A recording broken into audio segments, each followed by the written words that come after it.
Nada aconteceu no vale ainda, então o Kai volta para a vila e no dia seguinte ele é colocado para trabalhar no armazém. Enquanto tá lá, ele vê um grão de trigo caído no chão e fica pensando se dá para fazer bolinho de arroz com aquilo, porque ele tá doido para provar um. Nessa hora, a Elsa aparece e ouve ele falando sobre bolinho de arroz. Aí pergunta o que é isso. O Kai fica meio sem saber explicar direito, mas fala que ouviu dizer que é mó gostoso, mesmo nunca tendo comido um. Pouco depois, o Manso chega e já dá uma cortada nele, dizendo para parar de papo com a Elsa e voltar pro trampo, porque ainda tem um monte de saco para carregar. O Kai pede desculpa e volta a carregar as coisas. Aí o Vegin aparece e manda todo mundo correr e esconder os sacos de comida no porão antes que o inspetor chegue. O Oria vai falar com o Vegin e pergunta se é mesmo necessário esconder a comida do inspetor.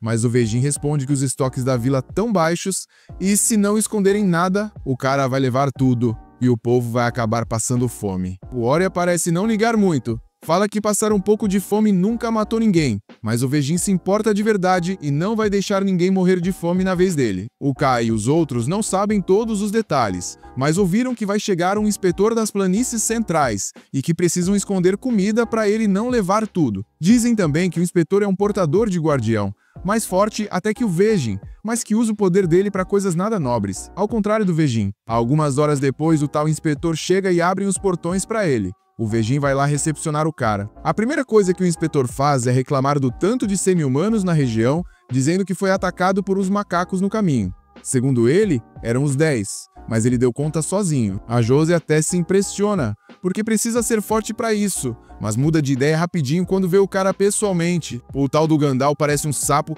e já chega metendo o louco, chamando a Josie de mulher fraca e ainda zoando o Oria por ser frouxo e não ter matado todos os semi-humanos da área. Ninguém consegue rebater nada. Uns segundos depois, outro cara entra no portão da vila e o Vegin pergunta se ele tá com o Gandalf, mas não é o caso. O cara se apresenta como Nada, enviado pelo monastério de Mar, e diz que só pegou o mesmo caminho que o Gandalf, por isso chegaram juntos. O Gandalf vai checar o armazém da vila e fica decepcionado porque não tem muito grão por lá. Como cobrador de impostos, ele curte tirar o máximo possível das vilas pequenas. Então pergunta pro Vegin se aquilo é tudo mesmo que eles têm guardado. O Vegin jura que nunca pensaria em esconder nada e diz que aquele é todo o estoque da vila, inventando que o clima não ajudou e por isso não colheram muito. Mas o Gandalf usa essa desculpa do clima ruim para ficar mais tempo em Leg, dizendo que tá desconfiado. O Bain não tem escolha a não ser aceitar. Mas isso quer dizer que eles vão ter que bancar todas as frescuras e luxos do Gandalf. A Josie fica puta, mas o Vegin fala que não tem o que fazer, já que o Gandalf é um inspetor oficial, e ir contra ele é o mesmo que ir contra o rei. Mais tarde, o Kai tá andando do lado de fora quando vê o Nat cuidando de um túmulo. Ele agradece o Nat por cuidar dos túmulos, mas o Nada diz que só tá fazendo o trabalho dele como monge. Ele ouviu uns boatos sobre o Kai, de que ele ficou forte de repente depois de comer um monte de pedras divinas, e diz que aconteceu o mesmo com ele, como parte do treinamento no monastério. O Nata teve que comer várias dessas pedras, o que deixou ele bem forte. O Kai fica curioso e pergunta se a força do Nata é comparável à dos portadores de guardião. O Nata mostra o brasão divino dele com orgulho, como prova da força. O Kai fica ainda mais impressionado, porque nem sabia que o Nata era portador de guardião. Mas aí o Nata solta que na real ele não é. Ele até tem o brasão, mas nunca recebeu proteção divina de verdade. O Kai fica bolado, não sabia que dava para ter um brasão divino sem ser abençoado por um deus. Mas segundo o Nada, se você treinar pesado e ficar forte o bastante, dá para manifestar um por conta própria. Enquanto o Kai e o Nata estão nesse papo, o Gandalf tá lá no castelo sendo servido com um banquete cheio de frescura. Mas mesmo assim ele reclama, dizendo que não está satisfeito. O atendente explica que aquilo é o melhor que eles conseguem fazer com os estoques que têm. Mas o Gandalf tá nem aí e exige mais comida, mesmo que isso signifique que alguns moradores vão passar fome. Por causa dos pedidos dele, as porções de comida da galera tão minúsculas, quase nada. E o povo tá puto com isso. Todo mundo só quer que ele vaze logo pra capital, pra poder voltar a comer decentemente, mas ninguém pode botar ele pra correr. Enquanto isso, lá no quarto do Vegin, o Nada tá tendo uma conversa séria com ele. Disseram que viram um bando enorme de orcs por aí, muito maior que o normal, e o Oria tá preocupado achando que pode rolar uma invasão, mas o Nada tranquiliza ele, dizendo que não é grande o bastante para invadir o reino dos humanos, só que ainda assim é uma ameaça pesada, então ele quer ir atrás dos orcs, só que como ele não manja muito da região, pede pro Vegin dar uma força.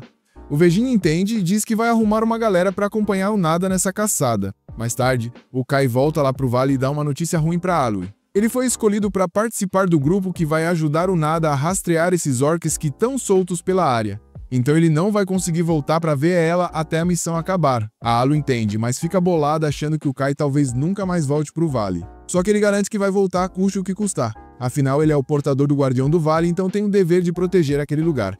Depois disso, o Kai sobe do vale e encontra o Polek. Explica que vai caçar um bando de orcs que apareceu por aí, e o Polek sugere que eles podem estar procurando pelo grupo que o Kai detonou dias atrás. O Kai até acha que faz sentido, mas não se preocupa muito, porque tá confiante que dá conta de qualquer parada que esses orcs tentem. No dia seguinte, o Gandalf ainda tá largado igual um folgado, enquanto uma equipe sai para caçar os orcs que o Nada tá procurando. O Orhya e o Vegin ficam observando o grupo partir, e o Orhya comenta que acha que não foi uma boa ideia mandar a Josie nessa missão. Normalmente o Vegin mandaria o Orhya, mas ele teve que sair para cuidar dos macacos que teoricamente atacaram o Gandalf no caminho. E como o Kai tá com ela e o Vegin confia no moleque, ele acredita que a Josie vai ficar de boa. Nisso, a Elsa sai correndo do portão porque quer entregar uma parada pro Kai. Ela tentou recriar aqueles bolos de arroz que ele tinha comentado, só que usando trigo, e quer que ele prove. O Kai agradece o presente de coração, e por algum motivo, olhar para aqueles bolos faz ele lembrar da mãe, mesmo nunca tendo tido uma nessa vida. O Manso chama o Kai para se apressar. Aí ele agradece de novo e guarda os bolos de trigo na camisa para comer depois. O grupo então parte, e depois de um tempo viajando, eles encontram uma cena tensa. Dezenas de macacos e orcs mortos espalhados por tudo quanto é canto. O Nada acha que os orcs que eles estão perseguindo devem ter tretado com os macacos. Só que tem muito mais macacos mortos do que orcs, então parece que os orcs ganharam a briga. O Kai não entende o motivo dos orcs terem feito isso. A Josie comenta que talvez eles estão atrás da mesma coisa que o Nada tá procurando, porque ela ouviu ele conversando com o Vegin e o Orhya na noite passada. Mesmo sem pegar tudo que foi dito, o Nada aparece. E já que o Kai e a Josie estão curiosos, ele explica. Tá ali por causa de uma profecia. Segundo ela, um Deus poderoso vai aparecer nessas terras, e a missão do Nada é encontrar esse Deus e a lápide dele antes que caiam em mãos erradas. Dizem que a espécie que encontrar esse Deus vai ganhar um poder absurdo, então ele não pode deixar os semi-humanos botarem as mãos nisso primeiro. O Kai pergunta que tipo de Deus é esse? E o Nada fala que é um espírito selvagem que ninguém consegue controlar. Um poder absurdo que não se importa com bem ou mal, tipo um juiz imparcial. Quando Kai ouve isso e lembra de tudo que rolou no vale, ele começa a desconfiar que talvez esse Deus que o Nada tá procurando seja ele mesmo. Mas óbvio que ele não fala nada. O grupo continua andando até que chega numa vila que foi totalmente destruída. O Kai acha que os orcs têm dedo nisso. Depois de dar uma olhada, ele praticamente confirma que foi coisa dos orcs. E a Josie já sai correndo para tentar ajudar alguém que possa ter sobrevivido. O Nada avisa que pode ser perigoso, mas ela não consegue ignorar quem tá em apuros. Chegando lá, vem que várias casas foram detonadas e tem alguns Uzels mortos no chão. Os Uzels são um povo pacífico, que não arruma treta com ninguém, muito menos humanos. Então seja lá quem fez isso, não tava de brincadeira. O Kai encontra um machado de orc preso numa cerca. Aí geral já fica em alerta. Avisam a Josie que é melhor sair dali antes que apareça mais orc. Mas ela acha que ainda pode ter o Zel vivo por aí e não vai embora até procurar por sobreviventes. O Nada também quer procurar, mas mais porque ele quer ver de perto o local sagrado da vila. O Manso então pede pro Kai ir com Nada, enquanto o resto da galera fica com a Josie, ajudando ela, enquanto a Josie e os outros estão vasculhando a vila e comentando como tudo tá estranho, porque apesar da destruição, os prédios não estão tão detonados como seria comum no ataque de orcs. Ela encontra sangue no chão. A trilha leva até um galpão, e ela acha que pode ter um Uzel ferido lá dentro. Enquanto isso, o Kai e o Nada entram no santuário da vila para ver a lápide do deus deles. Tá bem escuro, então o Nada usa a energia espiritual dele para acender um fogo e iluminar o lugar. Mas o Kai manda real. Não chama muita atenção não. Vai que tem uns orcs por perto.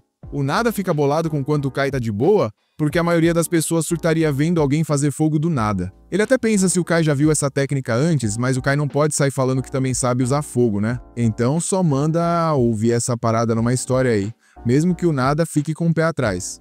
Lá em cima, a Josie chama o que tá dentro do galpão e avisa que não vai machucar ninguém. Só que quando ela abre a porta, sai um orc morto, mano. Nada do que ela esperava. Enquanto isso, o Kai e o Nada acham finalmente a tal da lápide. O Nada saca um caderninho e começa a traduzir o que está escrito. O Kai dá uma volta lá por trás para dar aquela conferida na segurança, e do nada encontra uma menina Yuzel caída no chão. Eles levam ela de volta para cima, e junto com ela encontraram 3 corpos de orcs. Como são só 3, o Nada percebe que esse grupo não era o principal. E, pela roupa da mina, dá pra ver que ela era a portadora do guardião da vila. A galera fica chocada, porque é raro ver mulher sendo portadora de guardião, tipo a José. O Nada explica que os Yuzel são fraquinhos por natureza, não aguentam nenhum orc sozinho. Mas essa mulher segurou a treta sozinha e conseguiu matar os 3 para salvar o povo dela. Mesmo morrendo no processo, ela garantiu que alguns conseguissem fugir. Isso dá um gás na Josie, que começa a acreditar que também pode ser forte o bastante para proteger quem ela ama. Eles fazem uma cerimônia simples ali, em homenagem à guardiã e aos Yuzels mortos. Mas parece que a pedra do deus da guardiã sumiu, então provavelmente a proteção do deus da terra passou para outra pessoa. Falando em deus da terra, o Menso pergunta pro Nada se ele achou o que estava procurando lá no santuário. Só que não era o deus da profecia. O Nada explica que tinham só 2 caminhos depois do campo de batalha dos orcs. E se só 3 vieram por esse lado, o grosso do exército foi pelo outro. O Kai olha o mapa rapidão e já saca que o outro caminho vai direto pro vale dele. Na hora, ele se oferece para correr na frente e ver o que tá rolando, porque não pode deixar os orcs atacarem a vila dele. O Nada até acha estranho o Kai tá tão pilhado com isso, mas deixa ele ir na frente para fazer a patrulha. Enquanto isso, lá no vale, o Pollek e os outros ficam sabendo que tem um grupo de orcs vindo com tudo pra cima deles. E o Pollek já saca que sem o Kai ali, eles estão ferrados. Então ele manda o Ketchak juntar o máximo de gente que conseguir e se esconder, enquanto ele mesmo vai segurar os orcs. Ele sabe que não tem chance, mas como portador do guardião da galera, não vai deixar o povo dele ser massacrado assim, sem fazer nada. Vai tentar segurar até o Kai chegar e salvar o rolê. E mais nada, é só isso. Comente o que achou e se quiser saber como essa história continua, não se esqueça de se inscrever no canal para ajudar a chegar aos 10 mil inscritos. Temos capítulos novos toda semana, eu sou Flip Senpai e nos vemos na próxima.